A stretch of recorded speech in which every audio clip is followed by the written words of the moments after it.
I think we are live. Ayakui, everyone, and welcome to our third day of our virtual youth conference, Walking the Red Road Together. Today, we will be discussing culture as prevention with our guest, Robbie Lara. I would like to introduce myself and have everyone else introduce themselves. Nekna Wakara Scott. My name is Wakara Scott. I am Yurok, Karuk, Siletz, Talawa, and I work at Two Feathers Native American Family Services as a Native youth mentor for our intensive youth mentorship, as well as our other cultural programming. Naishian, would you like to introduce yourself next?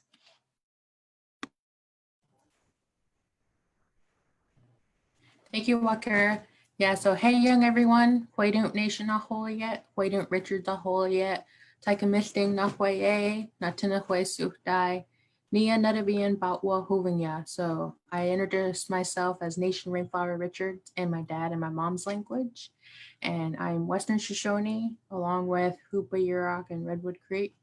And I'm a current full-time mentor also with the Two Feathers program, and I also am currently at CR and hope to transfer to HSU in 2021 as a social work in the social work program. So I'm really excited for today's panel because we have some amazing people, and thank you. I'm gonna send it to Charlene to introduce herself now. My name is Charlene Wan. I am Hoopa and Pima. I am 16 years old. I grew up going to ceremonies, but I didn't feel connected or that I really belonged. I ended up using substances because of all the trauma I went through, and I didn't know how to deal with it. I'm here today because Yvonne heard an interview I did, and she asked for me, and I want to show youth that there is a better way. Thank you.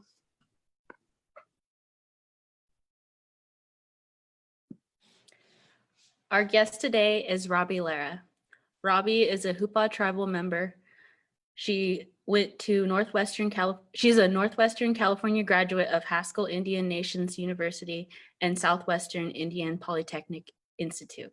She is employed with United Indian Health Services as a substance abuse counselor. She has cultural experience in beading, basket making, fishing, gathering, gardening, and is a practitioner of traditional healing. Her life goal is to help people suffer less. Her vision is to create a wellness program for local natives incorporating native culture. Robbie? Thank you. Really happy to be here today talking about culture and prevention. My name is Robbie Lara. My mother is from Hoopa. I'm an enrolled Hoopa. My grandmother was Myrtle Nixon. And so our family is also from the Campbell family, and we're also a part of the Big House. I do have a lot of things to share. I have made a PowerPoint presentation, and I also want to add to my bio that I'm a painter now because I made some paintings to share, and I'm a storyteller because I do have some stories to tell. And I do have a lot of information, but I'm not sure that I'll get through all of it. I think that after I kind of finish a topic that maybe we could open it up for if anybody had any questions.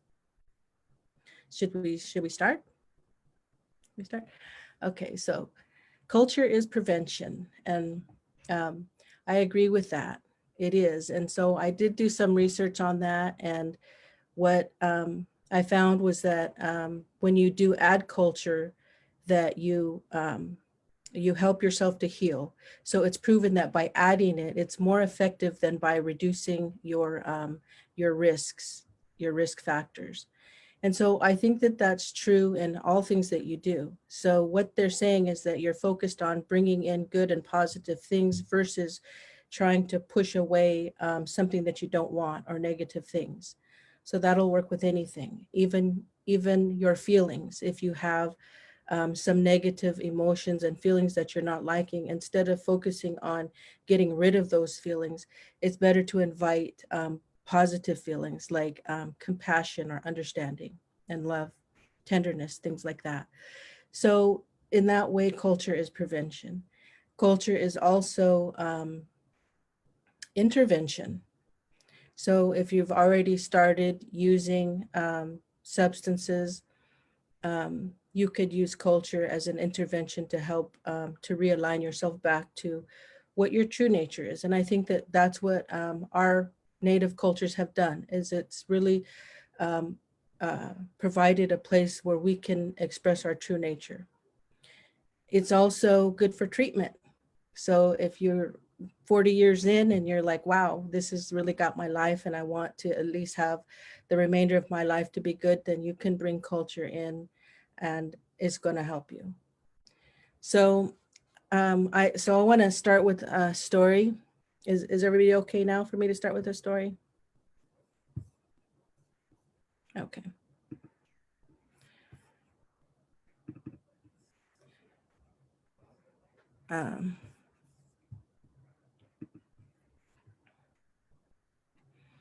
So my story is about, it's called The Three Sisters. And this is my painting. I'm really proud about it. But these three sisters here, they're doing walking meditation. So they're just walking along the river. And sometimes when you walk along the river, if you're like this in meditation, you can hear songs. You can get some songs. So they're just doing their walking meditation, and all of a sudden they noticed that there were all these babies floating down the river.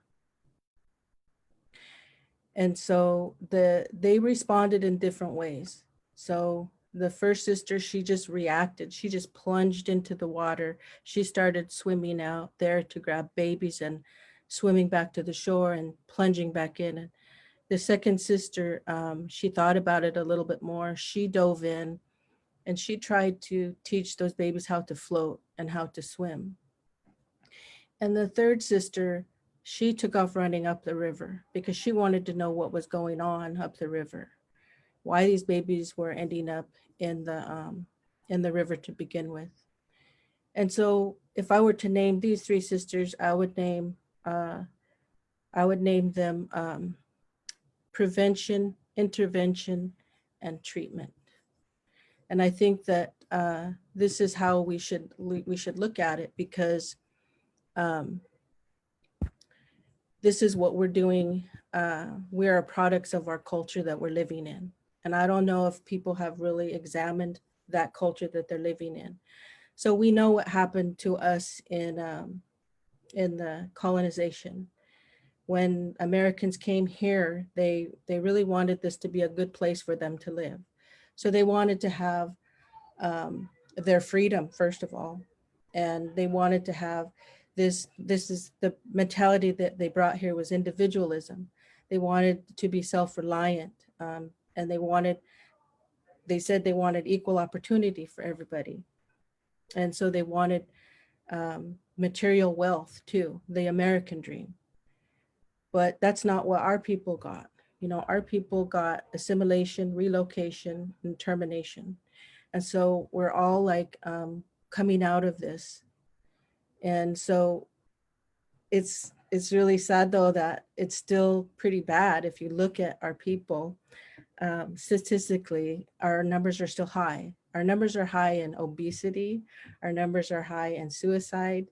Like in obesity, I think it's like 50% to 75% of the people that are obese. And diabetes, 1 in 6. Or suicide. The suicide rate for the US, supposedly that went up 33%, and for natives it went up 139%. And drugs and alcohol, getting arrested, I think it's like 2 or 3 times what white people are getting.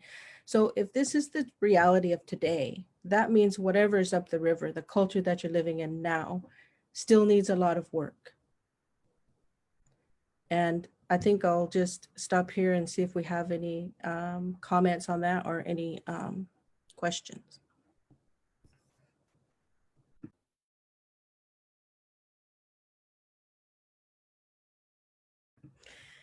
So if one of the questions, I think Shar had a question. Did you want to share your question now?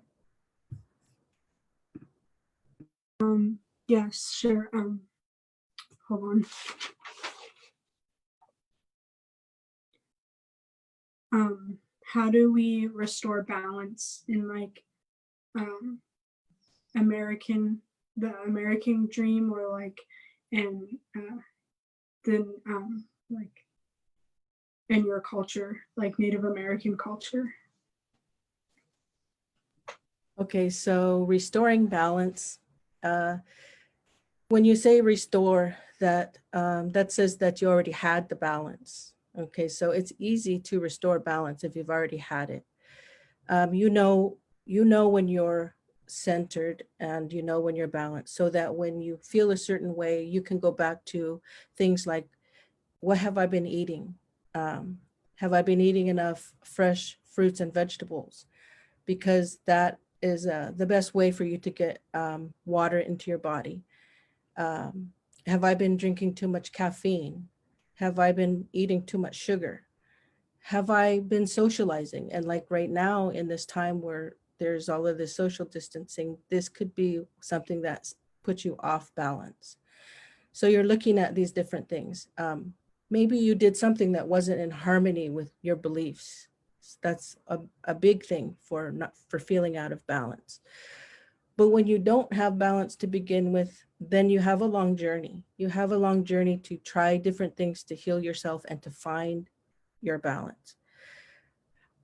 You might be talking about, how do I balance in two worlds, like this American world and then our cultural world? So that's a different question, because our values are so different.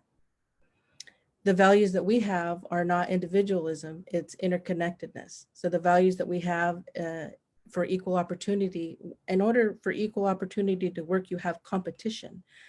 So in our culture, we don't have competition, we work together.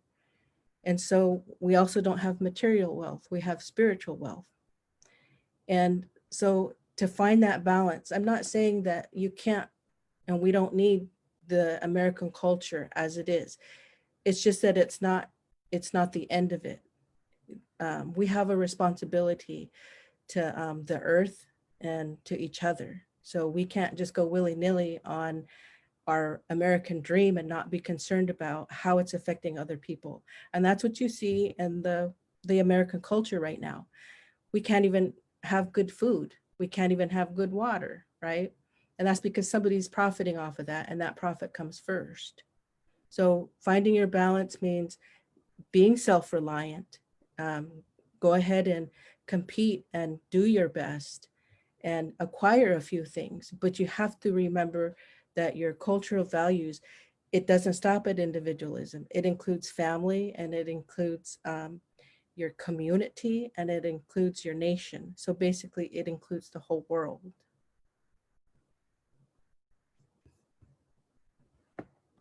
Great question, Char. I had a question. Being a practitioner of traditional healing and working as a substance abuse counselor at United Indian Health Services, what do you recommend for our young people to practice traditionally to help heal themselves?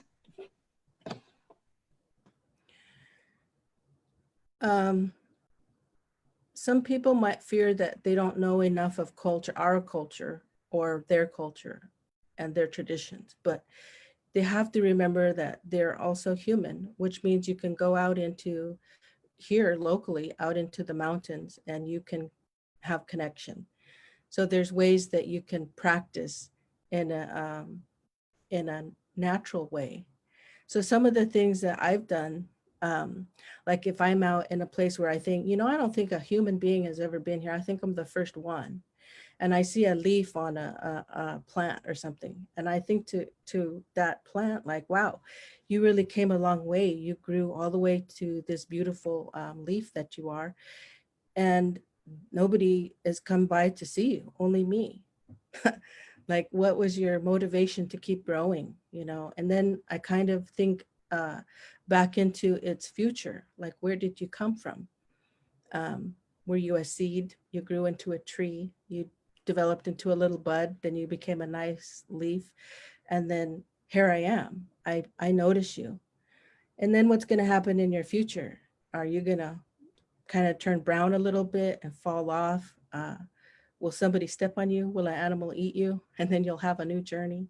Will you just go back into the earth and start your cycle over? So this is a good practice. It's good because it shows you these cycles of your life and how are you connected into that.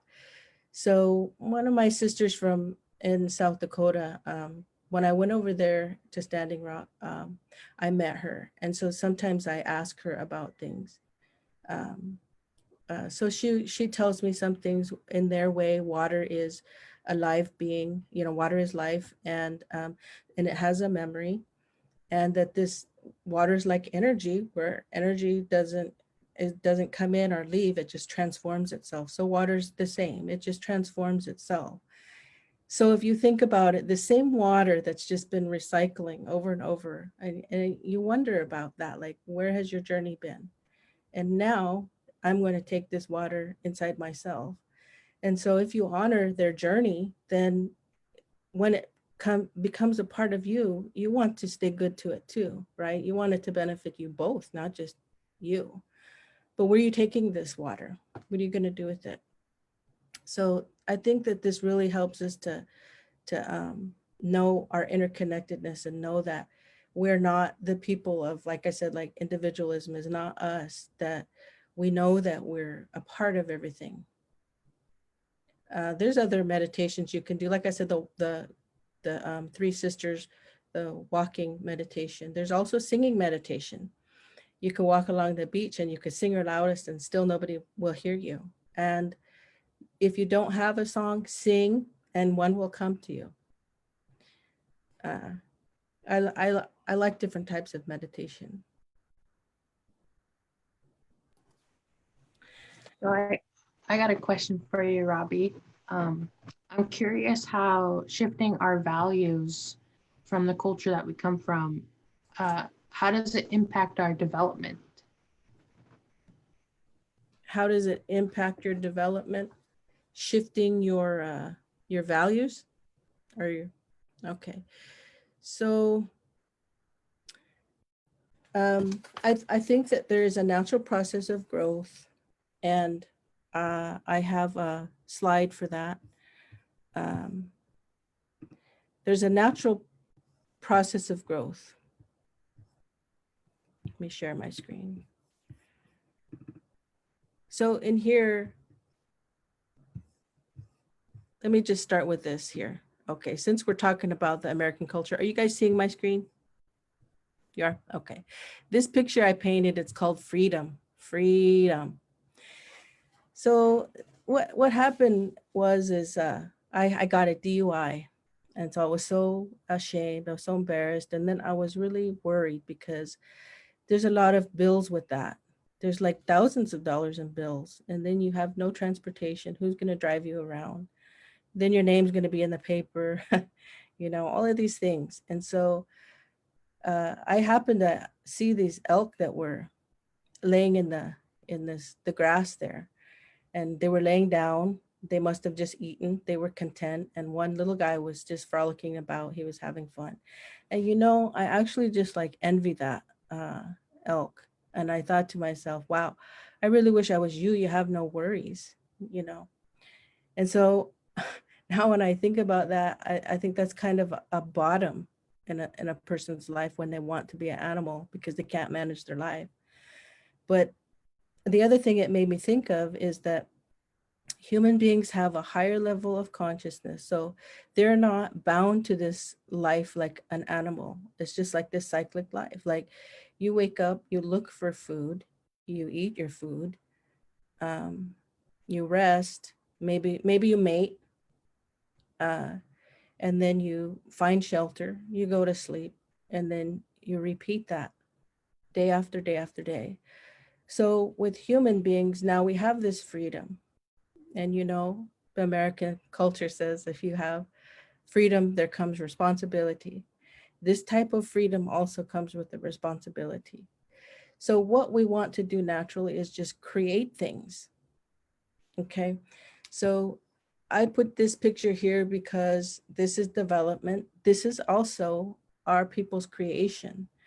look at this beautiful piece of art here, and it has a function, a purpose, a spiritual purpose and a spiritual life, that we know how to do this over the years and years and years, that we know how to do this in a way that it doesn't harm the environment or other people.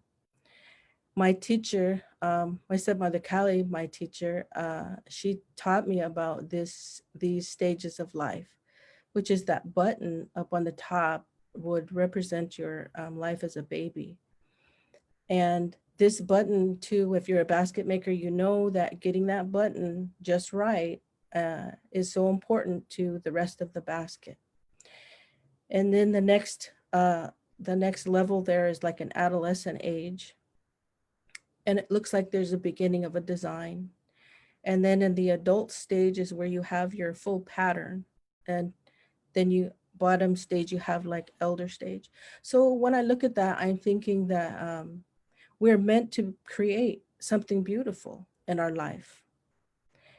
And so, you know, our back to culture again, and our culture is telling us that when you do this, don't harm other things. Keep things back to its balance. I brought this picture for Shar. This is where Shar is from, in Arizona. And so her uncle, my Arizona mom out there, she babysat him. So I called her on the phone and I told her, you know, my niece, we're doing this project, and do you think there's anything in this maze that would help her with prevention? And she said, yes. So she told me a little bit about what this is. She said it in her language, but I can't remember it. But what it means is the maker's house. And so this too can be interpreted on an individual level or a global level. This is the maker's house, but it could also be your life too. In the middle is death. It's the just the end of your life, but it could also be your goals.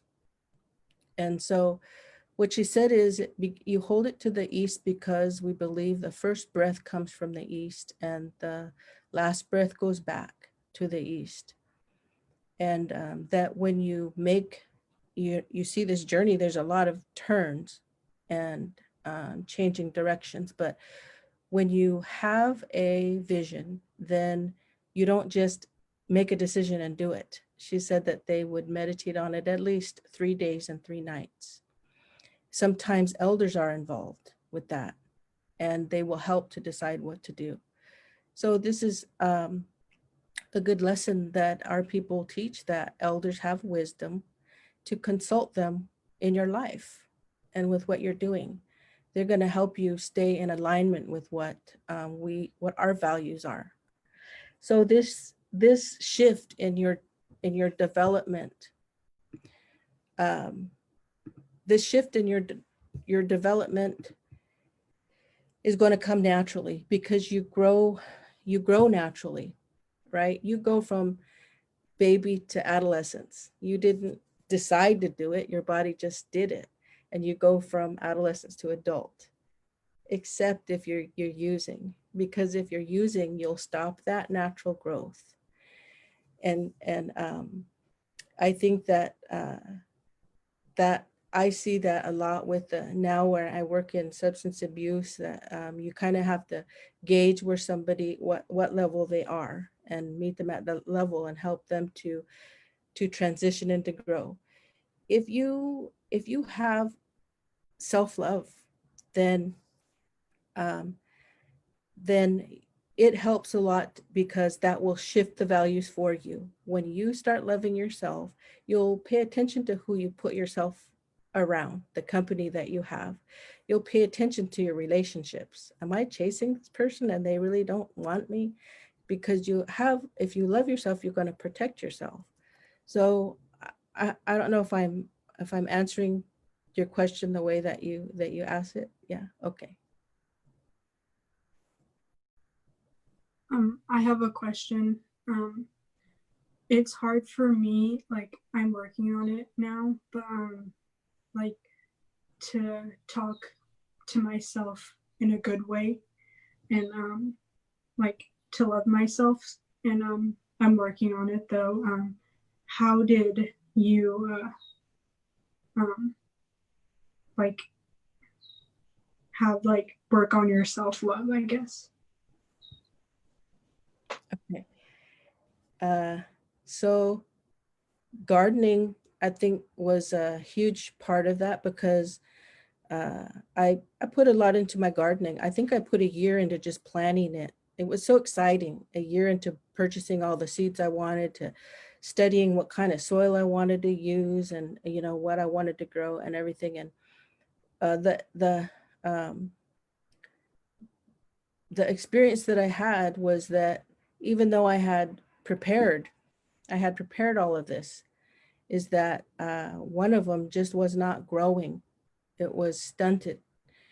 And so I would add more, like maybe it needed more fertilizer. I don't know. And then it just got worse. And then I was like, well, maybe it needs more sun. So I moved it.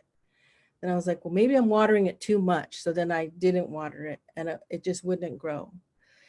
And so I researched it. And so plants have to have a certain pH and they have to have certain minerals in that soil. So if you're lacking one important mineral that it needs, it's not going to grow. And that important mineral in a human life is self-love. If you don't have that, you're not going to be able to absorb what people are putting into you. So if they're trying to put into you like love or healthy experiences, they're trying to put culture into your life, they're giving you time, all of this, you can't absorb that because you don't understand that you have value. You don't understand you have value.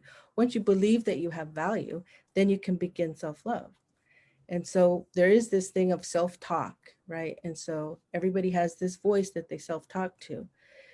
First of all, try to listen very carefully to that voice and ask yourself, whose voice is that?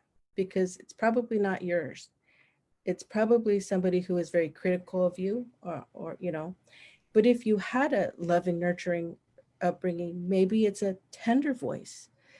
So it's one thing to repeat other people's voices, but you have to find your own voice for yourself. So I would just say, like, practice speaking super tender to yourself, even if it sounds fake. Just be really super tender to yourself.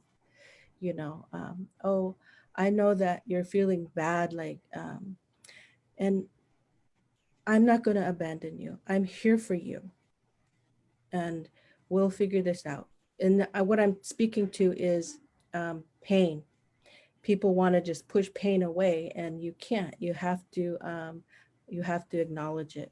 And acknowledging it is saying, I see that you're there. I know that you're there, and I'm here too. And you're not alone. I'm going to walk you through this. And so what I'm doing again is I'm adding in positive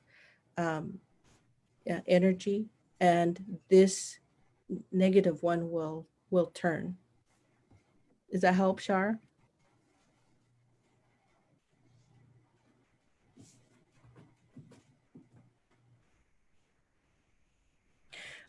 I have another story too, if it's okay if I share that. Okay, back in my this is sort of related to my garden situation. This was when I was a plant, so I had a plant life.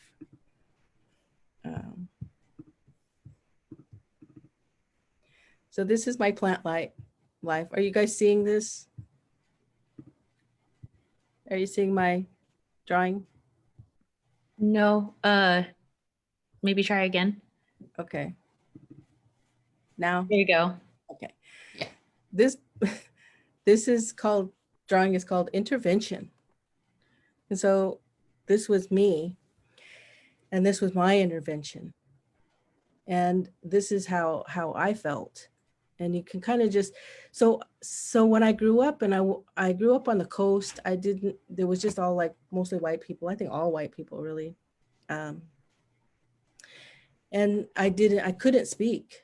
So I think the school principal told my mom, you should take your daughter to a psychiatrist because she doesn't speak. And my mom said, you're kidding. She speaks all the time. So my mom didn't believe it. But in that setting, I wasn't able to speak. So my voice was too small. My voice was, not coming out at all sometimes. So although I had thoughts and I had questions, they just didn't come out. This is kind of, for me, it represents this barbed wire. The fence around it and the barbed wire is, so you have like you have a barrier. And for me, it's kind of a language barrier. And so, but this image, it stuck in my mind. And so like now, and, you know, sometimes different images may come in your mind, and you don't know how to articulate it. So I used to go around and I used to imagine water and animals, and the animals would be my friends, and I used to want the animals to take me to the water. So I was always saying that, take me to the water. I don't know what that means. And so when I look at this picture, I'm thinking this poor plant, first of all, it needs water, and where in the heck is the gardener? Like, at least with my garden, I like prepare for it. You know, I till the soil. I buy special fertilizers even before I buy the seeds, right? So this is how it felt. But see, it's like we're growing. We're coming from a culture of drug and alcohol use, abuse, and addiction. And so this was what modeled for me in my grandparents. And it was okay to send me home with them when they were drinking and driving, you know. It's just so weird how that was okay and that I'm alive today. But, and also my parents, they were alcohol abusers. They were not addicts. They were not addicted, but they didn't use it in a social and safe way in their young you know, years. So that was modeled for me, and so I did it, but I was super good at it. And in being good at it means you're bad at it. And so what you notice is on the outside of this painting is a lot of greenery, and that's how it felt. Everything outside of me is all good and nice, but inside it's lacking water, you know, and nothing is growing there. It's just like rocks. So this is where you have to have, this is something important that you should realize, is that this is not a cruel intent to say that you're all you have. It's not cruel. And sometimes people think that is cruel. Oh, you have all these other people, but the reality is that you are your responsibility. And even if you could see yourself as two and you saw yourself as a little baby, who is going to be responsible for that baby is you. So you, even if you feel that others have abandoned you, you can't abandon yourself, you know. So there's ways that as a human being that you can bring the water to yourself and help yourself heal. Do we have any questions? I think Shar had a question for you. Shar? Okay. Did ceremony or culture help you not use? And if it didn't, why not? And if it did, why? Thank you. Did ceremony and culture help me to not use? No. No. And I think it's because, like I said, in culture, there are underlying values and principles to what we're doing. And sometimes when we do them, we kind of take it for granted because it's all we've known, that we don't ever think to understand the underlying values and principles of what we're really doing. So, and you have to do that. It's like culture is like very much like a book. So you ever heard, don't judge a book by its cover? Well, the cover is sometimes what really attracts people to our culture, is the cover. It's like people really like getting into beading, or they really like going to a dance, you know, they really like, you know, maybe fishing or gathering, but that's about as far as it goes. And they don't end up reading the book. And it's like, you have to read that book, because and by reading the book is noticing things on a deeper level, looking at your leaders that have this information, developing relationships with them so that they'll share with you. It's nice to be at a dance and to sit next to your auntie. That's all you have to do, because the next thing is they're teaching you what's going on. They're telling you what's going on. And so if you understand those underlying values and principles, then you can be responsible to it. But if you don't know it, how would you be responsible to that? If you don't know that, it's easy just to come in and out, just do it for a little bit and leave, you know. Thank you, Shar. Thank you, Robbie. I would like to ask or put out there the first question from the audience. Okay. So this is from Yvonne Guido. Can I ask Charlene and the mentors what gave you all the courage to step outside of your comfort zone and be a part of this series? I am so proud of all the young people stepping up and talking about these topics. So I guess I'll respond first.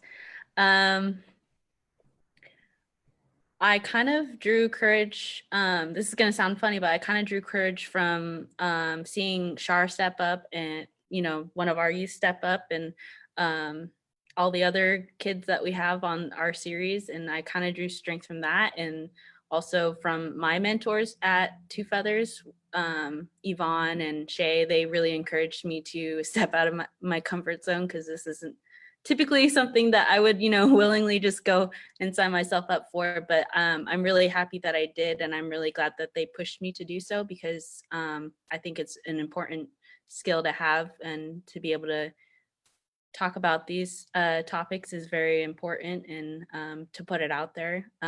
So yeah, my mentors Shay and Yvonne, and drawing strength from seeing our kid, seeing Shar talk about her story, and yeah, so.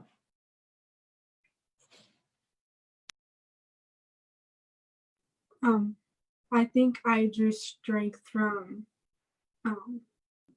just wanting to tell my story, and like knowing, like helping kids or just like teens know that there is a better way than using substances to get like to deal with your feelings and stuff. And it can be hard sometimes, but you just have to push through it. And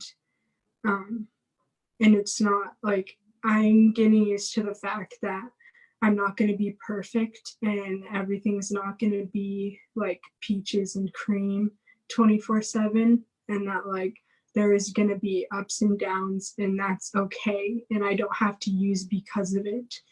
And I just want kids to know that. I just want kids to know that. And I like drew strength from another. I did an interview with a lady, and I was vulnerable with her, and I didn't really know her. And I think that makes it easier to put yourself out there, and then you did it, and so you keep on doing it. Thank you. Yeah, you said that beautifully, Shar. Thank you. I would say for my answer, I recently kind of read this cool little article about you can't give what you don't have. And I would want to say, it's not like I don't have healing, but I would like to add more to it. So getting out of my comfort zone, speaking out loud about the troubles I went through as a youth, and then having someone from your own community come out on live Facebook and kind of talk on your own life, that's really something that a lot of people won't do, and it takes a lot of courage and a lot of healing to do that. And so I think that's kind of why I'm jumping on this panelist, is to give hope for healing, and that it can be hard, but you got to start somewhere small even. So that's my answer. Thank you. Thank you, Naish. And thank you, Shar. Robbie, would you also like to answer the question? What gave you the courage to step outside of your comfort zone and hop on with us today? Yeah, well, it's a journey for that because I didn't ever think I would be doing presentations, especially like cultural presentations. And then because what I really wanted to do is to help people to suffer less. There's always going to be suffering, but you can find ways to suffer less. In order to do that, I had to start making like connections to these people. And I think like I've turned down some presentations before. And then one year I was just like, I think I should do that. So I just tried it and I thought it's not too bad. So this I just keep, trying different things, and this is just a way to stretch and to grow.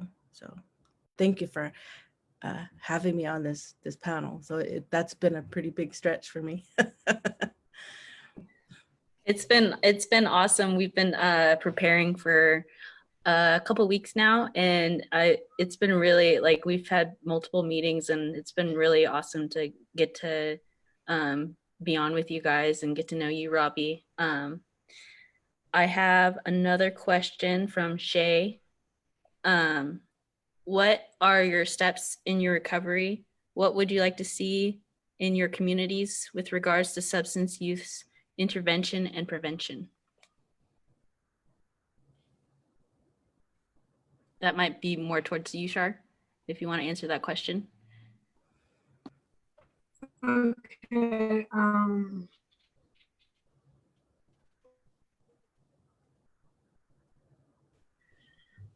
I have been Narcotics Anonymous for about 9 months or less than 9 months. It's clean, and I got a sponsor, and I have to like put effort into the relationship. And I have to open up to my sisters, and like I have to put trust in them because and it's really hard to do that, and I have to tell them, like, I don't have to, but I choose to tell them about my past and like things that happened in the past year. It can be really scary, but develop them, and and and I would like to see hold on more activities for kids to do, so they don't, or like more support for kids so they don't have to resort to substance abuse, like substance use.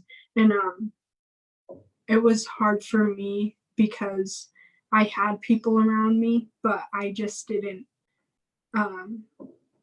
like love myself enough to start dealing with all the problems that I had, or I didn't know how to deal with them. And so I was looking for something to like cope with them, and I found it in drugs and alcohol and unhealthy relationships with older men. And but I'm taking risks now with my sisters, and I go to counseling. That's all I got.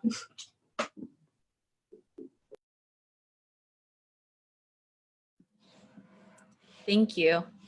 Naish, do you have any questions? Yeah, thank you, Wakara. Question for you, Shar, would be, you were in that group and you had people around you who I would say, kind of supported your use. So how did it feel for you to not see them anymore? Not seeing the people who you used to use with, and how did you find healthy, strong relationship support? Thank you. I uh, before I started using, I had a good like support group, but I just went down a different path. And when I started to stop using, and it took me a while, well, I used for about a year. It was really hard for me to do that because I was living with my grandma and it wasn't a good environment for me. And we got in a fight one time and I couldn't be in that situation anymore. And so I went to school and I talked to one of the people at school, and they placed me with one of my cousins. And it was really hard for me because since I was 6, I got taken from my grandma's because it still wasn't a safe environment for me. But I wanted to go back there, and I finally did, and I realized that it was not a good place. And I started, like, I had friends who used and stuff, and I realized that if I wanted to a better life for myself, then I couldn't be around that anymore. And it's hard to let that go, and it's okay to be sad about it, but I can't like dwell on it for too long. And I still get sad about it right now, and that I know it's okay, and I don't have to go back there anymore. And it is hard to develop healthy relationships, but you just have to put yourself out there, I guess. Thank you. Thank you, Charlene. You answered it beautifully. I'm going to send it back to Wakara if she has any questions. Thank you. Thank you for sharing, Char. I have a couple more questions from the audience. Our first one from Ellen Colgrove, one of our mentors at Two Feathers. What are small things you can do every day to help yourself or others with substance abuse?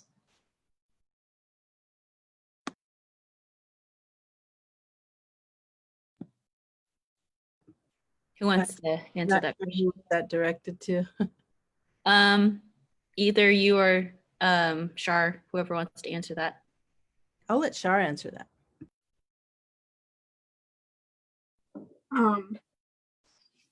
Well, every day when I take a shower, at the end of my shower, I turn it to cold, and I say there's a prayer that we say in NA, and it's it says, "Take my will in my life, guide me in my recovery, and show me how to live clean." But at the beginning, I say Creator, and then at the end, I say Wakla, Wakla, Wakla, and that's my prayer every day that I do. And I go to meetings every day, and right now it's really hard to feel connected because we can't really see anyone. But I do like Zoom meetings, and that helps. And I guess I would try to check up on people who are struggling, and see how they're doing and if they need to talk or anything. I think that's all I have. Thank you.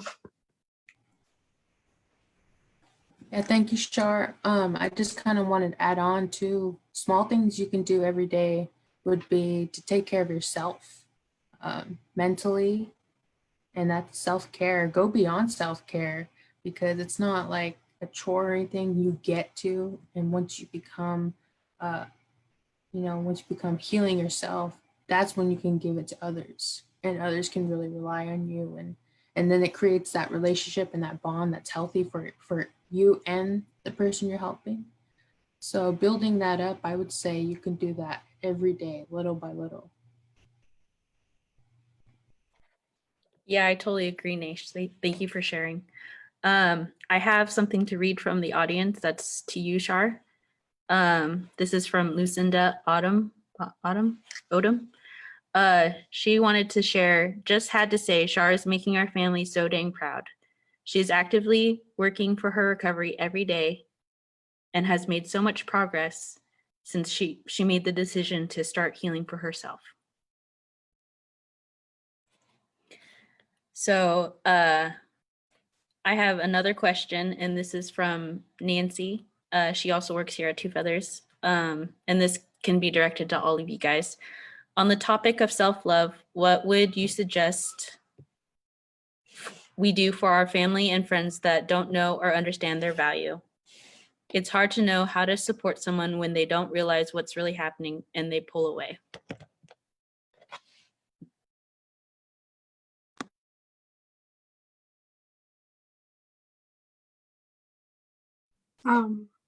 I think I would just, cause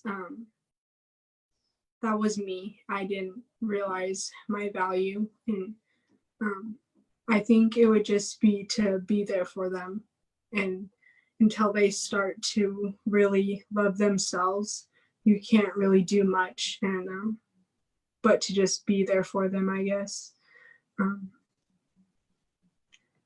Yeah, that's all I have. Thank you. I have another question from someone here at Two Feathers. He said, this is Chris.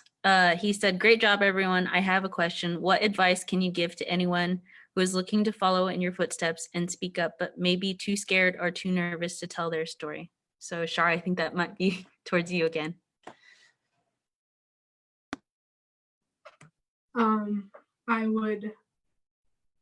I don't know, this is a hard question because, let me think.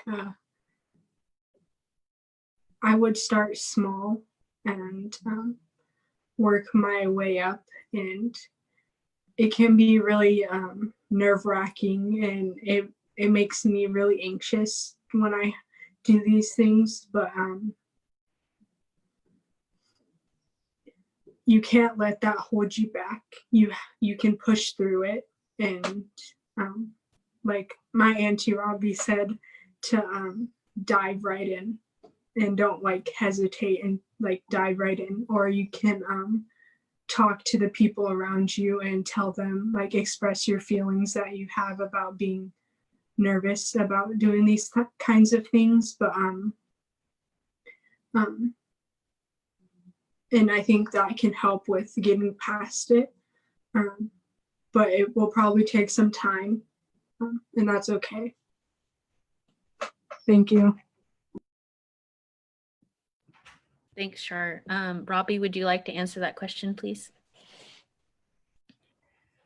I I forgot the question, but I do. Before we run out of time, I do want to talk about a few more things. This, it's another share.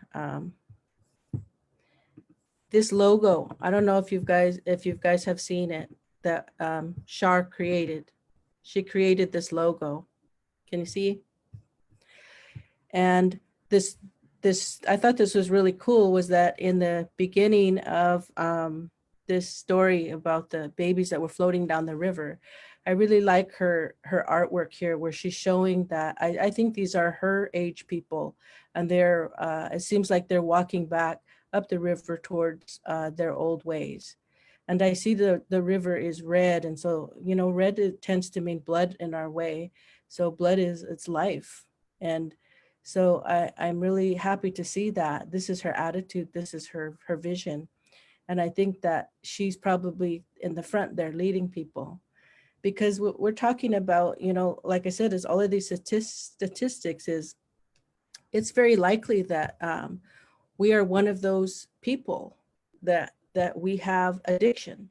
And I don't speak to just alcohol and drug addiction. I'm talking about addiction to sugar, addiction to caffeine, addiction to nicotine, addiction to eating, overeating, addiction to shopping, addiction to whatever it is I need to distract myself from what I'm feeling, addiction. And so we're all in some way floating down that river, but there's helpers, there's three sisters everywhere: prevention, intervention, and treatment. And so, where I work, we have some substance abuse counseling, and we even have, if you want prevention, we have prevention education if you want to come in and visit us for that. We have MAT, medically assisted treatment. So if you need assistance with helping your brain to get off of this drug, we have that available. We have behavioral health, mental health counseling, and then Kamau. I'm doing telehealth at Kamau now. So there's all of these available in Two Feathers, amazing things that they're doing. But we even have at Potawat, we even have a garden, to give you good food. So nutrition is a health thing. And so in our culture, in our way, basically, I if people talk about mind, body, and spirit, I would say acorn, salmon, and dances. I think if you could find the world in those three things. And, like prevention would be if everybody got a piece of paper right now and they wrote down the word book, because book will remind you of culture. It's not just the cover, it's what's in the book. If you write that word down, book. And now look at your O's. Some of you, your O's are not quite closed. Some of you, your O's are closed. So according to handwriting analysis, if your O's are not closed, you can't keep a secret. You can't keep your mouth shut. And so now some of you have gone back and tried to make your O closed. And so that means you try to cover up your mistakes. And so now when you go to write the word book or anything with the O in it, you're going to be conscious of how you're writing that O, because you have awareness now. And so that, I hope, brought this to you, is awareness about your culture, who you are. You are an American, but you are also something bigger. You're not stuck on this individualism attitude and mentality. You are also a whole human being. So this Maslow's hierarchy of needs, when they took the elders up to that store and they treated him bad. And when he came home, the scientist said, how did that make you feel? They treated you really bad at that store. And he said, well, they're not fully developed human beings. And so you could see that in one person on the individual scale. You can definitely see that on a national scale, what's happening. So I would say, like, what we're really talking about is development out of your adolescent stage very graciously into your adulthood. You cannot have drugs and alcohol for that. Thank you. Thank you. I believe it's getting close to 1 o'clock, so I think we're gonna start wrapping up here. I would like to give a shout out to Yvonne for putting this conference, helping putting this conference together, and thank Robbie and Char and Naishian on being here with us and having this really important topic talked about. Tomorrow, I would like to remind people to log on tomorrow at 12. We're going to be having another awesome discussion. And yeah, so please log on tomorrow with from 12 to 1 with Frank Juan, and our mentor Ellen Colgrove will be on there as well. And I think that's it from me. Does anybody else have anything else to say to wrap it up?